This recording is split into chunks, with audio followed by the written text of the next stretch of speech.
नमस्कार मित्रांनो, सर्वांना शुभ सकाळ. तुमचा दिवस आनंदात जावो मित्रांनो.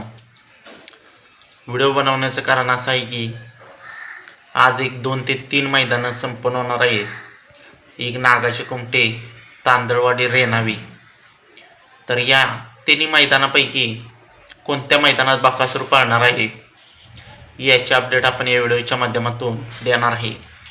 काल पठारवाडीचं मैदान झालं, सेमीला थोडक्यात पराभव स्वीकारावा लागला.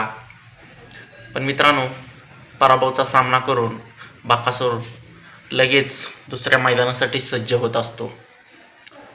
तर मित्रांनो, आज एक मानाचं नागाच्या कुमटेचं मैदान आहे. तर या मैदानाचे लॉट जाहीर झालेले नाहीत आता तरी. तर आज बकासूर पाळणार का नाही याचे अपडेट देणार आहे. तर मित्रांनो, आज जर नाही पळाला तर बकासूर कोणत्या मैदानात पळेल हे देखील आपण सांगणार आहे. चला तर मित्रांनो, आज एक भव्य दिवस मौजे नागाचे कुमटे या ठिकाणी कुंभेश्वर केसरी यांचं 1,11,000चं मैदान आहे. आणि या मैदानात आपल्याला बकासूर पाळताना पाहायला मिळणार नाही मित्रांनो, कारण की कालच 2 फेरे बकासूर पळालेला आहे आणि 2 दिवसानंतर एक मोठं मैदान येत आहे.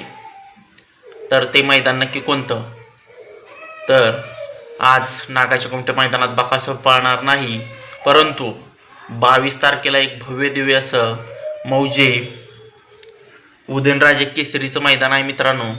लिंब या ठिकाणी ओपनचं मैदान आहे आणि या मैदानात आपल्याला बकासूर 100% पाळताना पाहायला मिळणार आहे मित्रांनो.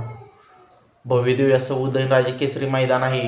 प्रथम क्रमांक 1,51,000 आहे, द्वितीय 71 आहे, द्वितीय 1,00,000 आहे, तृतीय 71 आहे, चतुर्थ 51, पंचम 41, सहावं 31, सातवं 21 आणि आठवं 11,000 रुपये अशी या मैदानाची बक्षीस रचना आहेत मित्रांनो. त्यामुळं आज बकासूर आपल्याला आरामावरच दिसणार आहे आणि बकासूर आपल्याला डायरेक्ट 22 तारखेला लिंब मैदानातच पाळताना पाहायला मिळणार आहे मित्रांनो. त्यामुळं बकासूर चाहते असतील, फॅन असतील, नक्कीच बकासूरची वाट बघत असतात, कधी पाळणार कधी नाही. त्यामुळंच आपण ही अपडेट तुमच्यापर्यंत पोचवलेली आहे. तर मित्रांनो, नक्कीच नागाच्या कुमटे मैदानामध्ये जेव्हा लॉट निघतील तेव्हा आपण राहिलेल्या नंदीचे गट क्रमांक आणि तास क्रमांक तुमच्यापर्यंत पोचवणार आहे.